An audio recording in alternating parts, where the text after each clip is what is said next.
Welcome back to the channel everyone. मैं हूं CA कविता और आज हम देखेंगे कि एओसी 4 फॉर्म किस तरीके से फाइल किया जाता है।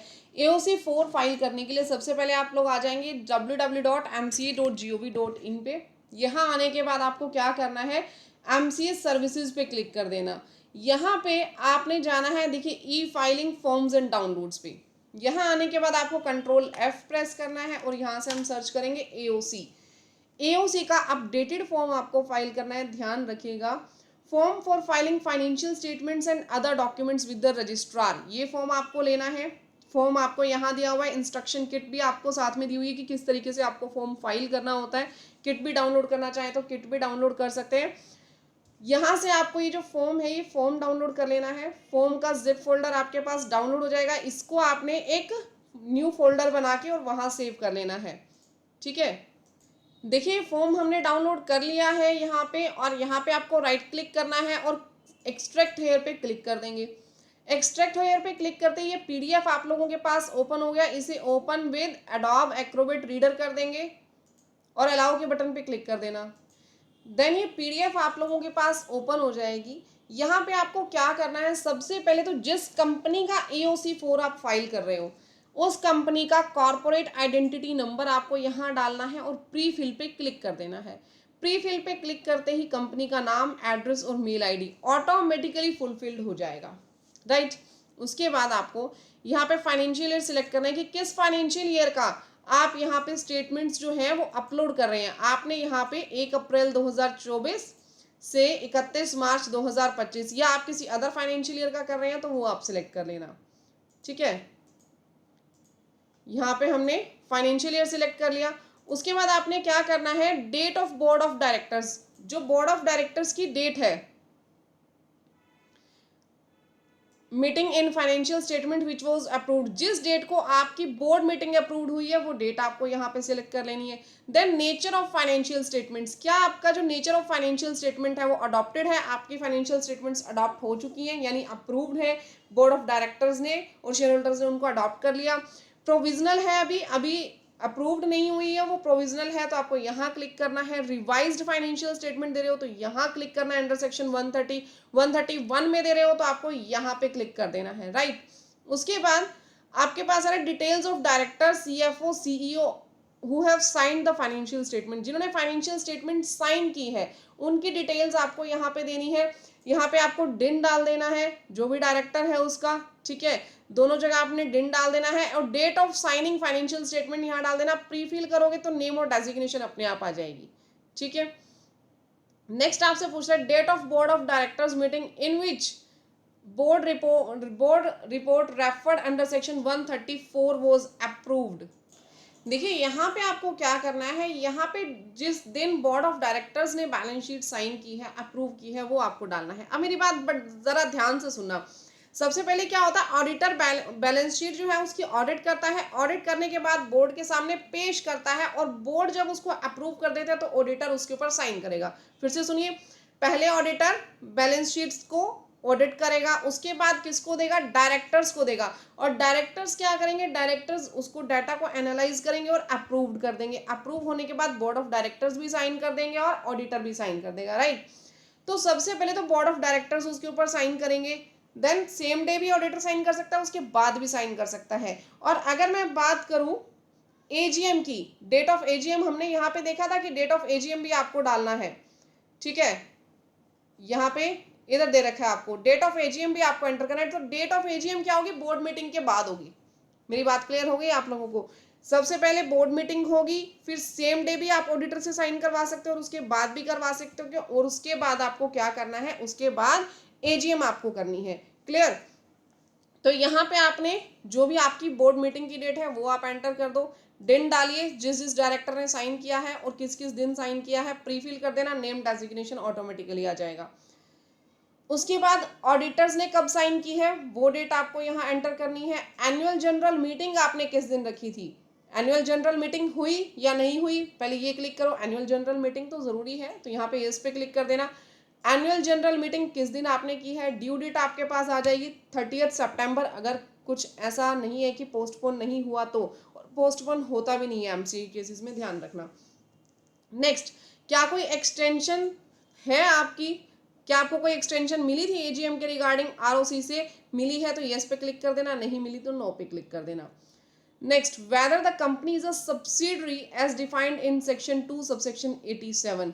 क्या आपकी जो कंपनी है वो सब्सिडरी है? अगर आपकी कंपनी सब्सिडरी है तो यस कर देना, नहीं है तो नो पे क्लिक कर देना। अगर आपकी कंपनी सब्सिडरी है तो आपको यहाँ पे सिन देना है, यानी कॉर्पोरेट आइडेंटिफिकेशन नंबर देना है, आइडेंटिटी नंबर। सिन नंबर किसका देना है? होल्डिंग कंपनी का। जो कंपनी होल्डिंग कंपनी है, जो आपको कंट्रोल कर रही है, जिसकी आप सब्सिडरी हो, तो उसका आपने यहाँ पे सिन देना है, नेम यहाँ पे आ जाएगा, और प्रोविजन यहाँ पे आपको देना है कि किस प्रोविजन के तहत आप उसकी सब्सिडरी कंपनी हो। ऐसा कौन सा प्रोविजन आपके ऊपर एप्लीकेबल हो रहा है? देखिए, अगर आपके पास कोई प्रॉपरली ऐसा एग्रीमेंट है तो वो एग्रीमेंट का आप रेफरेंस दे देना यहाँ पे। बट आपके पास कोई प्रॉपर एग्रीमेंट नहीं है तो आपने सेक्शन 2 सबसेक्शन 87 का रेफरेंस दे देना है कि सेक्शन 2 सबसेक्शन 87 के तहत आप लोग, जो ये आपकी सब्सिडरी है, ये वर्किंग कर रही है, राइट। नेक्स्ट स्टेप पे हम लोग चलेंगे। Whether the company is a subsidiary company as defined under section, देखो यहाँ पे क्या पूछ रहा था कि क्या आप सब्सिडरी कंपनी हो। फॉर एग्जांपल आप XYZ का काम कर रहे हो, ये पूछ रहे क्या आपकी XYZ कंपनी किसी की सब्सिडरी है? नहीं है। अब ये पूछ रहे क्या आपकी XYZ के पास कोई सब्सिडरी है? मेरी बात समझना ध्यान से, दोनों पॉइंट्स के अंदर फर्क है। एक बार तो ये कह रहा है कि क्या आप किसी की सब्सिडरी हो, आपके ऊपर कोई होल्डिंग है। यहाँ पे क्या पूछ रहे हैं? क्या आप किसी कंपनी की होल्डिंग कंपनी हो, आपके अंडर कोई सब्सिडरी कंपनी है तो ठीक है, आप उसकी डिटेल्स दे देना, अदरवाइज नो पे यहाँ पे क्लिक करके आगे चलना। नंबर ऑफ ऑडिटर्स कितने हैं कंपनी के? जनरली वैसे तो एक ही ऑडिटर होता है, आपने यहाँ पे फुलफिल कर देना है कितने ऑडिटर्स हैं, एक से ज्यादा भी हो सकते हैं बड़ी कंपनीज में। यहाँ पे आपको क्या करना है, आपने जो ADT 1 फाइल किया था ऑडिटर का, देखिए SRN नंबर तो जरूरी है, ऑडिटर का SRN नंबर बहुत जरूरी है। आपने ऑडिटर का SRN नंबर यहाँ पे लिखना है और प्रीफिल के ऊपर क्लिक कर देना है। ये जितने भी टैब्स हैं ऑटोमेटिकली ऑलमोस्ट खुद ही फुलफिल हो जाएंगे, बट कुछ रह भी जाता है तो उसमें ऑडिटर की इंफॉर्मेशन आप लोग डाल देना, नेम ऑफ मेंबर और मेंबरशिप नंबर यहाँ पे डाल देना। देन आपसे पूछेगा whether the schedule 3 of the company act 2013 is applicable, यहाँ यस कर देना। टाइप ऑफ इंडस्ट्री अपनी सिलेक्ट कर लेना, commercial, banking, insurance, power company, non banking, financial company. देखो नीचे वाली चारों में से कुछ भी नहीं है ना, तो सीधा कॉमर्शियल एंड इंडस्ट्रियल पे क्लिक करना, ठीक है। नेक्स्ट आपसे पूछेगा whether consolidated financial statements are required और नॉट। इसमें आपको क्या लिखना है? अगर आपकी कंपनी की कोई सब्सिडरी कंपनी है या एसोसिएट कंपनी है तो आपको कंसोलिडेटेड फाइनेंशियल स्टेटमेंट्स बनानी पड़ेंगी। अगर आपकी कंपनी की कोई ऐसी एसोसिएट कंपनी नहीं है, सब्सिडरी कंपनी नहीं है, तो आपको यहाँ पे सीधा नो पे क्लिक कर देना है। नेक्स्ट आपसे पूछ रहे कि क्या आपकी कंपनी इलेक्ट्रॉनिक फॉर्म में अपने बुक्स ऑफ अकाउंट्स रखती है? अगर रखते हैं तो यस कर दीजिएगा और नहीं रखते हैं तो नो कर दीजिएगा। यहाँ पे आपको फिर एड्रेस मेंशन कर देना है अगर आप इलेक्ट्रॉनिक फॉर्म को का ऑप्शन ओपन करते हैं तो, ठीक है। बाकी आप स्मॉल कंपनीज के लिए नो भी कर सकते हैं, कोई इशू नहीं है। नेक्स्ट आप आ जाएंगे, बैलेंस शीट की फिगर्स आपको यहाँ एंटर करनी है। जैसे हमने ये बताया था कि हम 24-25 की बैलेंस शीट बना रहे हैं, 1 अप्रैल 24 से 31/3/25 तक की। तो यहाँ पे आपको 24-25 की फिगर्स डालनी है और यहाँ पे डालनी है पिछले फाइनेंशियल ईयर की फिगर्स, यानी 31/3/2024 की। बट मैम हमारी कंपनी तो बनी अभी थी 24-25 में, पिछले साल हमारी कंपनी बनी नहीं थी। तो यहाँ पे जो ये वाला टैब है उसको आप ऐसे ही छोड़ देना, उसको में कुछ नहीं करना आपने, ठीक है। सिंगल टैब आप लोगों को ये फाइल कर देना, सिंगल कॉलम में आप डाटा एंट्री करेंगे। बट अगर आपकी कंपनी पिछले साल भी एग्जिस्ट कर रही थी तो यहाँ पे प्रीवियस ईयर का रेफरेंस देके ये सारा कॉलम भी आपको फुलफिल करना पड़ेगा। सबसे पहले आपको शेयर होल्डर्स की डिटेल देनी है, शेयर कैपिटल कितनी है, रिजर्व एंड सरप्लस कितनी है, money received against share warrants कितने हैं, ठीक है। Long term borrowing, deferred tax liability, other long term liabilities, ये कंप्लीट आपको बैलेंस शीट का फॉर्मेट दिया हुआ है। ध्यान रखिएगा ये दोनों टोटल आप लोगों के पास सेम आने चाहिए वरना फॉर्म अप्रूव नहीं होगा। और ध्यान से ये डाटा डालिएगा, अटैचमेंट जो आप लगा रहे हो बैलेंस शीट की उसका डाटा इससे बिल्कुल मैच होना चाहिए, एग्जैक्ट डाटा आपको एंटर करना है, राइट। नेक्स्ट आपसे डिटेल मांगेगा, details of long term borrowing unsecured, ऐसी लॉन्ग टर्म बोरोइंग जो अनसिक्योर्ड है उसकी डिटेल आपको यहाँ देनी है, करंट ईयर की भी और प्रीवियस ईयर की। उस जो अनसिक्योर्ड बोरिंग्स आपने बॉन्ड्स एंड डिवेंचर से कितनी ली, टर्म लोन आपका बैंक से या अदर पार्टी से कितना, डेफर्ड पेमेंट लाइबिलिटीज कितनी है, ये आपने एक बार पढ़ लेना है और जो आपका डाटा है वो इसमें आप डालते जाना। शॉर्ट टर्म बोरोइंग्स अगर आपने अनसिक्योर्ड ली है वो यहाँ पे एंटर करनी है। Long term loan and advances, यानी जो आपने लोन एंड एडवांसेस दे रखे हैं लॉन्ग टर्म, अनसिक्योर्ड हो लेकिन कंसीडर्ड गुड यानी बैड ना हो, ठीक है, बैड डेट्स ना हो, उसमें कोई डाउटफुल ना हो। और जो long term loan and advances आपने दिए हैं और वो डाउटफुल हैं तो वो आपने इस कॉलम के अंदर एंटर करने हैं। ट्रेड रिसीवेबल आपने यहाँ पे एंटर करने हैं। ट्रेड रिसीवेबल में ध्यान रखिएगा जो सिक्योर्ड है और कंसीडर्ड गुड वो आपने यहाँ दिखाने हैं, और मंथ वाइज देख लेना कि 6 मंथ से ज्यादा के यहाँ पे आएंगे और 6 मंथ से कम के यहाँ पे आपको शो करने हैं। तो इनकी एजिंग जरूर चेक कर लेना कि डेटर्स की एजिंग क्या है, ठीक है। Next, financial parameters, balance sheet items as on financial year date. जो बैलेंस शीट की आइटम्स है वो यहाँ पे आपको बतानी है। इसमें आपको लिखना है कि अगर कोई भी कॉन्ट्रैक्ट्स हैं, कॉन्ट्रैक्ट्स के बदले में कंपनी ने शेयर इशू कर दिए, ठीक है, या फिर किसी अदर चीज के लिए शेयर इशू कर दिए, यहाँ पे share application money given during the reported period, share application money receive during the reported period, ये सब आपको यहाँ पे मेंशन करना है। ऑलमोस्ट कंपनीज के केस में ये जीरो होता है। Share application money received in and due for refund, आपकी शेयर एप्लीकेशन मनी रिसीव हुई लेकिन अभी रिफंड देना है आपको, वो बाकी है। पेड अप शेयर कैपिटल जो फॉरेन कंपनी के पास है, और या फिर paid up share capital held by foreign holding company and through it's subsidiaries, number of shares bought back during the year, कोई आपने बाय बैक किए हैं number of shares, deposit accepted और रिन्यूड ड्यूरिंग द ईयर, ये सब आप एक बार पढ़ लेना। अगर इनमें से कोई भी अमाउंट आपकी कंपनी की है, जैसे कॉल अनपेड बाय अदर्स, आपने कॉल की थी लेकिन अनपेड है, कुछ एक लोगों की, डायरेक्टर्स की कुछ अनपेड है, तो ये डाटा आपने यहाँ पे फुलफिल करना है। बट जो स्मॉल कंपनीज है 99.9 के केस में ये सब जीरो ही होती हैं, इतनी कॉम्प्लिकेटेड टर्म्स उनके अंदर नहीं होती हैं। और यहाँ पे आप याद से जो है यस और नो क्लिक कर देना। Whether any operating lease has been converted to financial lease, क्या आपने किसी जो ऑपरेटिंग लीज है उसको आपने फाइनेंशियल लीज में कन्वर्ट करवाया है? अगर करवाया है तो आप यहाँ पे यस कर दीजिएगा, उसकी डिटेल आप प्रोवाइड कर देना। नहीं करवाया तो जस्ट नो पे आपने क्लिक कर देना है। नेटवर्थ आपने कंपनी की जरूर यहाँ पे एंटर कर देनी है। सिक्योर्ड लोन आपने यहाँ पे एंटर कर देना है कंपनीज का। Number of share holders to whom shares allotted under private placement, क्या प्राइवेट प्लेसमेंट के तहत आपने कोई जो शेयर्स हैं वो इशू किए हैं, तो यहाँ पे आप लिख देना। ग्रॉस फिक्स्ड एसेट्स आपकी कितनी है, डेप्रिसिएशन आपने लिखना है यहाँ पे। Miscellaneous expenditure to the extent not written off और एडजस्टेड, यहाँ पे आपको लिख देना है। Right everyone. नेक्स्ट आपसे पूछेगा कि जिस फाइनेंशियल ईयर की आप AOC 4 फाइल कर रहे हो, फाइनेंशियल स्टेटमेंट्स आप फाइल कर रहे हो, क्या उस फाइनेंशियल ईयर में यानी 24-25 में क्या आपने कोई पब्लिक इशू किया था शेयर कैपिटल का? Share capital raise during the reporting period, आपने कोई पब्लिक इशू किया, बोनस इशू किया, राइट इशू किया, कोई प्राइवेट प्लेसमेंट किया, किसी भी मेथड से आपने कोई भी इक्विटी शेयर इशू किए हो या कोई भी प्रेफरेंस शेयर इशू किए हो, तो वो यहाँ पे आपने एंटर कर देने कितने आपने इशू किए हैं, ठीक है जी। नेक्स्ट आपसे पूछेगा कि क्या आपको मेंटेनेंस ऑफ कॉस्ट रिकॉर्ड बनाना ज़रूरी है? क्या आपको कारों के रूल्स जो हैं वो आप लोगों के पास एप्लीकेबल होते हैं या नहीं होते? अगर आपको कॉस्ट रिकॉर्ड बनाना ज़रूरी है तो आप यस पे क्लिक करेंगे, अदरवाइज नो पे करेंगे। ध्यान रखिएगा पिछले साल में अगर आपकी टर्नओवर 35 करोड़ है तो आपके ऊपर ये एप्लीकेबल होंगे, और तो भी तब एप्लीकेबल होंगे जब आप कुछ एक स्पेसिफाइड सेक्टर्स के अंदर काम करते हो, जैसे electricity, petroleum, telecommunication, pharma, fertiliser, sugar, cement, steel, इस तरीके से जो पूरी लिस्ट है आप एक बार देख लेना। आप लोगों के पास कॉस्ट रिकॉर्ड मेंटेन करना आप लोगों के लिए कंपलसरी है या नहीं है? अगर आप लोगों के लिए कंपलसरी है तो आप लोगों ने यहाँ पे यस करना है, अदरवाइज आप यहाँ पे नो पे क्लिक कर सकते हैं।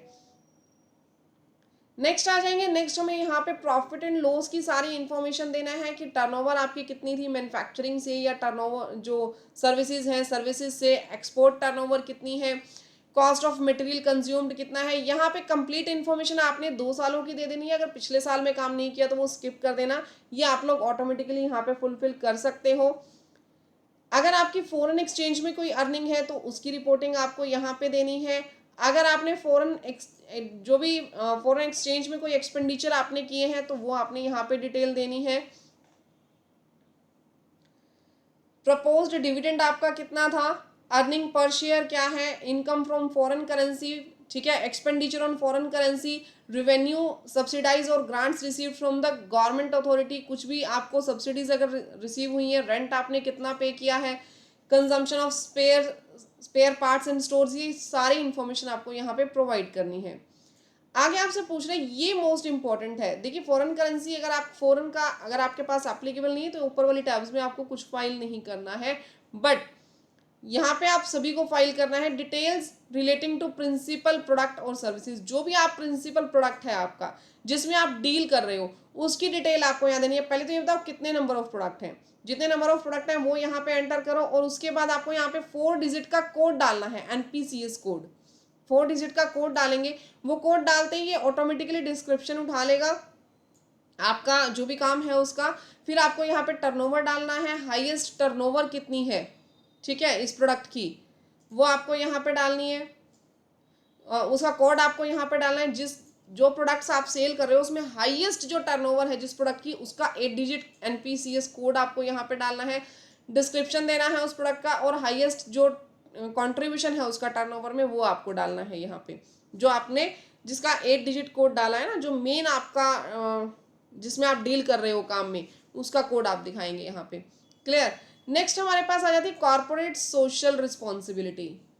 देखिए कॉर्पोरेट सोशल रिस्पॉन्सिबिलिटी किसके ऊपर एप्लीकेबल होता है, जिस कंपनी की नेटवर्थ 500 करोड़ या उससे ज्यादा हो, जिसकी टर्नओवर 1000 करोड़ या उससे ज्यादा हो, नेट प्रॉफिट 5000 करोड़ या उससे ज्यादा हो, तभी आपके ऊपर ये CSR एप्लीकेबल होगा। अदरवाइज ये कॉर्पोरेट सोशल रिस्पॉन्सिबिलिटी आपके ऊपर एप्लीकेबल ही नहीं है। और अगर आपके ऊपर एप्लीकेबल नहीं है तो सीधा सीधा नो पे क्लिक कर देना, और ऑलमोस्ट स्मॉल कंपनीज ऐसी होंगी जिसके ऊपर ये एप्लीकेबल नहीं होंगी, ठीक है। नेक्स्ट आ जाएगा disclosure about related party transactions. जो भी रिलेटेड पार्टी है उनसे रिलेटेड सारी ट्रांजेक्शंस आपको डिस्क्लोज करनी है। देखिए अगर रिलेटेड पार्टी यानी जैसे डायरेक्टर्स हो गई, शेयर होल्डर्स हो गए, या अदर कोई मैनेजिंग फील्ड के पर्सन हो गए जो कि डायरेक्टली रिलेटेड है कंपनी से, अगर उन लोगों ने कोई भी कॉन्ट्रैक्ट्स या अरेंजमेंट किए हैं कंपनी के साथ जो कि आर्म लेंथ प्राइस पे नहीं है, यानी वहाँ कुछ ना देखो मार्केट में कोई चीज़ 10,000 की है लेकिन कंपनी से उन्होंने डीलिंग कर ली 5,000 में, तो वो आर्म लेंथ प्राइस पे नहीं हुआ ना। तो अगर ऐसे कोई कॉन्ट्रैक्ट या अरेंजमेंट्स किए हैं तो जो आर्म लेंथ प्राइस पे नहीं है, तो यहाँ पे आपको वो डालना है कितने नंबर ऑफ कॉन्ट्रैक्ट से, रिलेटेड पार्टी का नाम क्या है, रिलेशनशिप क्या है, और कॉन्ट्रैक्ट किस नेचर में है। क्लियर। अगर कोई मटेरियल कॉन्ट्रैक्ट्स हैं तो वो आपको यहाँ पे एंटर करने हैं। यहाँ पे सारी डिटेल आपको देनी कि कितने एग्रीमेंट्स ऐसे हुए हैं जो कि आर्म लेंथ प्राइस पे नहीं थे रिलेटेड पार्टी ट्रांजेक्शन्स के साथ। नेक्स्ट आपके पास आ जाएगा ऑडिटर रिपोर्ट। देखिए अगर आपकी कंपनी गवर्नमेंट कंपनी है तो गवर्नमेंट कंपनी में सीएजी जो है वो भी ऑडिट करेगा, और सीएजी ने अगर वहां पे कोई कमेंट दिए हैं अलग से वो आप देख लेना, अगर दिए हैं तो यस कर देना, अदरवाइज नो पे क्लिक कर देना। नेक्स्ट आपसे पूछ रहे डिटेल्स और remark made by auditor on applicability of CARO की एप्लीकेबिलिटी को लेकर के आपसे पूछा गया whether auditors report has been qualified, क्या ऑडिटर्स ने रिपोर्ट क्वालिफाई की है तो यस कर देना, नहीं की है तो नो कर देना। नेक्स्ट देखिए अगर कारो आप लोगों के ऊपर एप्लीकेबल होता है आपकी कंपनी पे तो आप यस करना, अदरवाइज आप नो के ऊपर क्लिक कर देना यहाँ पे। नेक्स्ट आपसे पूछा सेक्रेटरियल ऑडिट। सेक्रेटरियल ऑडिट आपके पास कब एप्लीकेबल होता है, जब आपकी टर्नओवर जो है टर्नओवर 250 करोड़ से ज्यादा हो और paid up share capital 50 crore से ज्यादा हो, तभी आपके ऊपर एप्लीकेबल होगा, अदरवाइज यहाँ पे नो पे क्लिक कर देना। यहाँ से पूछ रहे कि क्या आपने डिटेल्ड डिस्क्लोजर दिए हुए हैं डायरेक्टर्स रिपोर्ट के, अगर आपने डिटेल डिस्क्लोजर बनाए हुए हैं डायरेक्टर रिपोर्ट पे तो यस पे क्लिक कर देना। और यहाँ पे देखिए यहाँ आप नो पे क्लिक कर भी नहीं सकते, आपको डिस्क्लोजर देने सभी के सभी जरूरी है as per section 134 subsection 3। Board report में आपको सारे डिस्क्लोजर डाल दीजिएगा डायरेक्टर रिपोर्ट में। नेक्स्ट आपको यहाँ पे फाइनेंशियल स्टेटमेंट जो है वो अटैच कर देनी है including director report. Clear. Auditor report, financial statement, board report, ये सभी के सभी डॉक्यूमेंट्स यहाँ पे अटैच कर दीजिएगा। और अगर इसके अंदर आपके पास आपने लिस्ट ऑफ शेयर होल्डर बना रखा है, लिस्ट ऑफ डायरेक्टर्स बना रखा है तो वो भी ऑप्शनल है, आप अटैच करना चाहो तो कर सकते हो।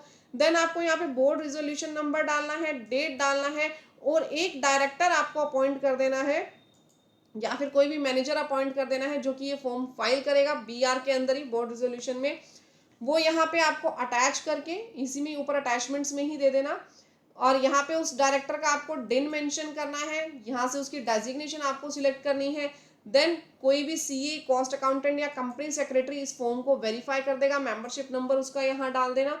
देन चेक फॉर्म करके आप लोगों ने क्या करना है, यहाँ पे और यहाँ पे डीएससी जो है वो लगा दीजिएगा सीए के और डायरेक्टर के। देन प्री स्क्रूटनी करके V2 पोर्टल पे ये जो फॉर्म है आपका, ये फॉर्म अपलोड हो जाएगा। गाइज मैंने वैसे तो बहुत अच्छे से समझाने की कोशिश की है, लेकिन फिर भी आप लोगों को अगर कोई भी डाउट हो रिगार्डिंग AOC 4 फाइलिंग तो आप लोग मुझसे कमेंट सेक्शन में पूछ सकते हैं। एमसीए पोर्टल के कोई अदर फॉर्म आप मुझसे पूछना चाहते हो या जीएसटी इनकम टैक्स के अगर कोई डाउट्स लेना चाहते हो तो वो भी आप लोग मुझसे ले सकते हो, मैं आप लोगों को जरूर प्रोवाइड करूंगी उनके ऊपर भी वीडियो। और अगर कोई अदर क्वेश्चन है वो आप मुझसे कमेंट सेक्शन में पूछो, बट चैनल को सब्सक्राइब जरूर कर देना, वीडियो को लाइक जरूर कर देना, क्योंकि इस तरीके की इंपॉर्टेंट वीडियोस आप लोगों को टाइमली बेसिस पे देखने को मिलती रहेंगी। मिलते हैं गाइज नेक्स्ट वीडियो में। Thank you, bye bye, take care everyone, और चैनल को सब्सक्राइब करना बिल्कुल मत भूलिएगा। Thank you.